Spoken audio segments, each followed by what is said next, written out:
Salam to everyone. This is Aslam Jalal from UK. I request you to all kindly subscribe and share my official YouTube channel. Thank you. औरतों के भेष में थाने में घुसकर SHO Anwar भट्टी समेत 7 police एहलकारों को कत्ल करने के बाद इनकी लाशें थाने के गेट पर लटका दी।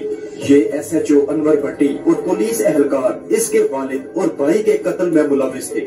इसके बाद इस खतरनाक तरीन इश्तिहारी ने दुश्मनी की वजह बनने वाले एसपी खुर्रम गोंदल के घर अपने साथियों के हमरा दिन की रोशनी में घुसकर खुर्रम गोंदल के वालिद समेत इसके 3 भाइयों को भी कत्ल कर डाला।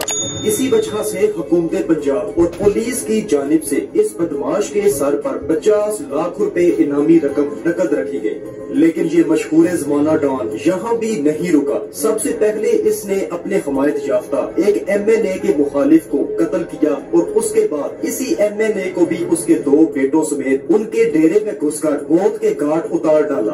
दोस्तों, पंजाब के मुख्तलिफ अजला से करोड़ों रुपए भत्ता वसूल करने वाला और पुलिस एहलकारों समेत कई सियासतदानों का कातिल ये खतरनाक शख्स आखिर कौन था और इसका अंजाम क्या हुआ, इस मशहूर जमाना बदमाश के बारे में आप जान सकेंगे हमारी आज की इस वीडियो में। तो पंजाब के मशहूर शहर जिला भिवाड़ी से ताल्लुक रखने वाला सदाकत गुज्जर, इसकी रंगत सांवली होने की वजह से इसे काला गुज्जर का लक़ब दिया गया। पुलिस के मुताबिक ये उन वक्तों का टॉप 10 इश्तिहारियों में शामिल एक खतरनाक तरीन शख्स था। सन 1995 की बात है कि उस वक्त का एक एसपी खुर्रम गोंदल जिसने काला गुज्जर के वालिद से 10 मरने कमर्शियल जमीन खरीदी, लेकिन जमीन खरीदने और कब्जा करने के बाद काला गुज्जर के वालिद को रकम अदा न की गई। इसका वालिद कई दफा एसपी खुर्रम गोंदल के पास रकम का मुतालबा करने गया तो एसपी खुर्रम गोंदल ने इसके वालिद पर नाजायज मुकदमा बनवाकर उसे जेल में बंद करवा दिया। काला गुज्जर के वालिद पर जेल में इस कदर तशद्दुद करवाया गया कि इसी तशद्दुद की वजह से इसका वालिद कत्ल हो गया। दोस्तों, इसके छोटे भाई इम्तियाज गुज्जर को जब अपने वालिद के हलाक होने की खबर हुई तो वो अपने वालिद की लाश लेने थाने में गया। पुलिस एहलकार और एसएचओ इम्तियाज गुज्जर पर खूब फंसे, जिसकी वजह से तैश में आकर इम्तियाज गुज्जर ने एक पुलिस एहलकार के सर में ईंट मार दी। पुलिस ने थाने में ही फायरिंग करके काला गुज्जर के छोटे भाई इम्तियाज गुज्जर को भी शदीद जख्मी कर दिया। अस्पताल में मुंतकिल करने के बावजूद इम्तियाज गुज्जर भी जख्मों की ताब न लाते हुए अपने हालिके हकीकी से जा मिला। अब काला गुज्जर के सामने एक लाश इसके वालिद की जबकि दूसरी लाश इसके छोटे भाई की पड़ी थी। यहीं से इस शख्स ने जुराइम की दुनिया में कदम रखा और चोरियां डकैतियां इस तरह की कई वारदातें करना शुरू कर दी। इसने अपना एक ग्रुप बनाया जिसमें इलाके के मशहूर तरीन डकैत, चोर और मंशियात फरोश शामिल थे। दोस्तों, बताया जाता है कि ठीक 2 साल के बाद एसपी खुर्रम गोंदल की मुखबरी करवा कर काला गुज्जर और इसके साथी दिन की रोशनी में उसके घर में घुसे और एसपी खुर्रम गोंदल के बाप समेत उसके 3 भाइयों को कत्ल कर डाला। इस वकूआ के बाद काला गुज्जर अपने साथियों समेत फरार हो गया और इलाका गैर में गोदा सुनियारा जो कि मशहूर जमाना बदमाश था उसके पास बना ले गई। इस वक्त काला गुज्जर पर कई संगीन मुकदमा दर्ज होने के साथ साथ पुलिस आए रोज इसके इलाके में मुख्तलिफ जगहों पर इसको ढूंढने के लिए छापे मार रही थी। जब पुलिस का बस न चला तो अदालत की जानिब से काला गुज्जर के सर पर 50 लाख रुपए इनामी रकम मुकर्रर कर दी गई। दोस्तों, ये उस वक्त की एक बहुत बड़ी रकम समझी जाती थी। ठीक 6 महीनों के बाद काला गुज्जर अपने इलाके में खुफिया तौर पर वापस आया और औरतों वाले कपड़े पहनकर अपने 3 साथियों समेत उस थाने के अंदर घुस गया जहां पर तशद्दुद करके इसके बाप को और फायरिंग करके इसके भाई को कत्ल किया गया था। इस शख्स ने थाने में घुसते ही अंधाधुंध फायरिंग करके वहां पर मौजूद एसएचओ अनवर भट्टी समेत 7 पुलिस एहलकारों को कत्ल किया। फिर इनकी लाशें थाने के गेट के बाहर लटका कर खुद फरार हो गया। इस वकूआ के बाद पुलिस डिपार्टमेंट के साथ साथ पूरे जिला में इतना खौफो हरास फैल गया कि हुकूमत पंजाब की जानिब से पुलिस ने काला गुज्जर और इसके साथियों के खिलाफ ऑपरेशन करना शुरू कर दिए। ये वो वक्त था कि काला गुज्जर की शोहरत अपने अरूज को पहुंच चुकी थी। इसका नाम अखबारों में आने लगा और बड़े इश्तिहारी ग्रुप इसको अपने ग्रुप में शामिल करने के लिए इसे दावत देने लगे।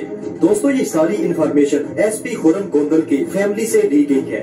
इन्फॉर्मेशन के मुताबिक महकमा पुलिस के कई एहलकार भी काला गुज्जर के साथ शामिल हो चुके थे और जब भी पुलिस काला गुज्जर के खिलाफ कोई ऑपरेशन करने की कोशिश करती तो यही पुलिस एहलकार खुफिया तौर पर उसे पहले ही बता दिया करते। کرتے ہیں۔ بتایا جاتا ہے کہ اس شخص کی موت تک اس کے پورے علاقے اور گاؤں میں پولیس نے کبھی بھی داخل ہونے کی جرات نہیں کی۔ ابھی کچھ وقت ہی گزرا تھا کہ اسی علاقے کے ایک MNA سعود گجر نے کالا گجر کو اپنے گروپ میں شامل کر لیا اور اس پر بنائے گئے تمام مقدمات ختم کروا دیے گئے۔ دوستو، کالا گجر اپنے مقدمات میں کئی دفعہ عدالتوں میں پیش ہوا، لیکن اس کے خوف اور دہشت کی وجہ سے اس کے خلاف کوئی بھی گواہی دینے کے لیے تیار نہ ہوا۔ MNA سعود گجر کے کہنے پر پولیس نے کالا گجر اور اس کے ساتھیوں پر بنائے گئے تمام قسم کے مقدمات ختم کر دیے۔ دوستو، کالا گجر پر بنوائے گئے مقدمات ختم کروانے کی وجہ ایک ہی تھی کہ MNA سعود گجر سیاسی طور پر اس شخص کو استعمال کرنا چاہتا تھا، اور پھر ہوا بھی کچھ یوں کہ ایک الیکشن میں MNA سعود گجر نے اپنے مخالف جاوید چٹھا کو الیکشن کے دن کی پولنگ سٹیشن پر کالا گجر اور اس کے ساتھیوں کے ذریعے فائرنگ کروا کر قتل کرا دیا۔ سعود گجر کے سب سے بڑے مخالف اور MNA کے امیدوار جاوید چٹھا کے قتل ہونے کے بعد یہ الیکشن سعود گجر جیت گیا۔ جاوید چٹھا کے قتل کے بعد اس کے دو بھائیوں نے کالا گجر پر کئی بار قاتلانہ حملے کیے، لیکن یہ شخص ہر بار زندہ بچ نکلا۔ دوستو، جب کالا گجر اور اس کے ساتھی قابو میں نہ آئے تو چٹھا گروپ کی جانب سے لاہور کے اس وقت کے مشہور زمانہ بٹ گروپ اور جٹ گروپ کو کالا گجر گروپ کے خلاف استعمال کیا گیا، لیکن کالا گجر کچھ عرصہ کے لیے خاموش رہا اور ایک دن موقع ملتے ہی کہ چٹھا گروپ کے دونوں بھائیوں سمیت بٹ اور جٹ گروپ کے 7 افراد کو لاہور مزنگ چوک میں قتل کر ڈالا۔ اس حملے کی مخبری کالا گجر کو چٹھا گروپ کے ہی ایک شخص نے دی تھی، لیکن ان وقتوں میں کالا گجر اتنا طاقتور اور با اثر ترین شخص تھا اور اسے اتنی بڑی سیاسی پشت پناہی حاصل تھی کہ پولیس نے ان قتلوں کے مقدمات اس کے خلاف درج نہ کیے۔ دوستو، آخرکار 98 کی دہائی نے کالا گجر اور اس کے گروپ نے لاہور، فیصل آباد اور کئی بڑے شہروں سے 2 کروڑ روپے کے قریب بتہ اکٹھا کیا، اور MNA سعود گجر کو جب اس بات کی اطلاع ہوئی تو اس نے کالا گجر سے کہا کہ اس بتے میں سے آدھا حصہ مجھے دو۔ کالا گجر کے انکار کرنے پر MNA سعود گجر نے پولیس کی مدد سے کالا گجر پر کئی قتلوں کے مقدمات دوبارہ سے اوپن کروا دیے۔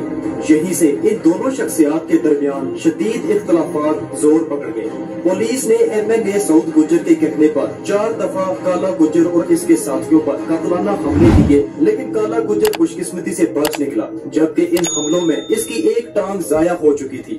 دوستو، بتایا جاتا ہے کہ کالا گجر دوبارہ سے علاقہ غیر میں فرار ہو گیا اور وہاں جا کر اس نے MNA سعود گجر کو فون کیا کہ میں آپ سے معافی مانگنا چاہتا ہوں۔ سعود گجر نے کالا گجر کو اپنے ڈیرے پر بلایا تو یہ اپنے 2 ساتھیوں کے ہمراہ سعود گجر کے ڈیرے میں گھس کر اس نے جاتے ساتھ ہی MNA سعود گجر اور اس کے 2 بیٹوں کو فائرنگ کر کے قتل کر دیا۔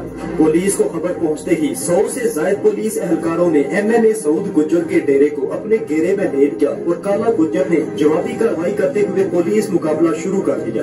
اس پولیس مقابلے میں 2 پولیس اہلکار بھی مارے گئے تھے، اور کالا گجر کا جب اسلحہ ختم ہوا تو پولیس نے ڈیرے میں گھس کر کالا گجر پر اندھا دھند فائرنگ کی اور اس شخص کو بھی موت کے گھاٹ اتار دیا۔ اس کے قتل ہوتے ہی اس کے باقی کے تمام گروپ کے ساتھیوں کو سزائے موت سنا دی گئی اور کچھ کو تعمر قید کی سزا سنائی گئی۔ دوستو، آج کی دشمنی کی داستان آپ کو کیسی لگی اور اس کے بارے میں آپ پہلے سے کتنا جانتے تھے؟ اس بات کا اظہار کمنٹس باکس میں ضرور کیجیے گا۔